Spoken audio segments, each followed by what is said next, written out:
Well, to begin with, I'm very ecstatic and elated to receive such marvelous news. It's a very humbling feeling to know that all the hard work and the immeasurable sacrifices that I would have invested finally paid off. And it also warms my heart to know that God is listening, because this is something that I've prayed for.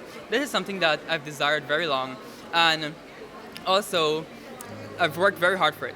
So in the end, I really got it, and I really appreciate that. So thank you so much, God.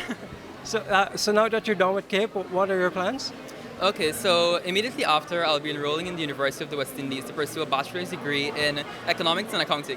This is also one of my goals, and I'm very grateful to get the CXC UE scholarship to pursue this bachelor's degree. And yeah, I'm very excited to begin. I'm feeling, more lighthearted. I mean, after the examinations finished, I was still a bit anxious about the results, but this really eased my mind. I feel happy about it. And tell me what you plan to do now that you're done with CAPE. Well, it's not set in stone yet, but I was looking for probably to pursue an overseas education as a tertiary education.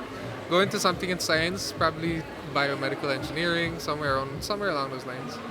But overall, it's just science overseas. It's a magnificent feeling. I think when you really are here and you culminate that all the hard work for the last 2 years, see second 2 years of CAPE has come together. For me right now, it's a bit of a bittersweet moment. I'm glad and elated to know I'm amongst the top performers, but there are a few discrepancies when it comes to what exactly my final grades are. But I'm pretty sure and I'm confident that the ministry will get those smoothed out, and hopefully, I am able to know really what happened by this evening. Can you tell me about your plans for after now? Yeah, so as it is right now, a year's break to rejuvenate and get myself back in my thoughts heading towards the future. I think quite often while you're amidst CAPE, you don't really have the most opportunity to plan ahead. So for me, this year is just about planning ahead what next step it is next. But I've already been accepted to the University of Toronto. I've deferred that acceptance and to hopefully expand and see what other opportunities in the avenue of developmental economics and foreign diplomacy. So that's next for me. I'm surprised about the results. I didn't really expect this, but I did expect something to happen, but not this big. So still it's great. Cool. And do you have plans for the future now? The future, well, further my studies more than likely.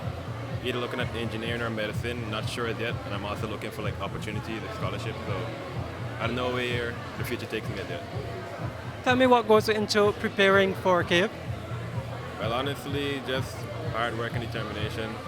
You have to have time management, when it's time to play, when it's time to work.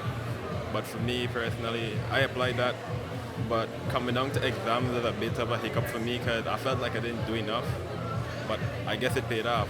I did a lot earlier in the year, but later down, I didn't do a lot. But it still paid off to me. So, yeah. Can you tell me how you balanced your studies? I did play sports for Saints.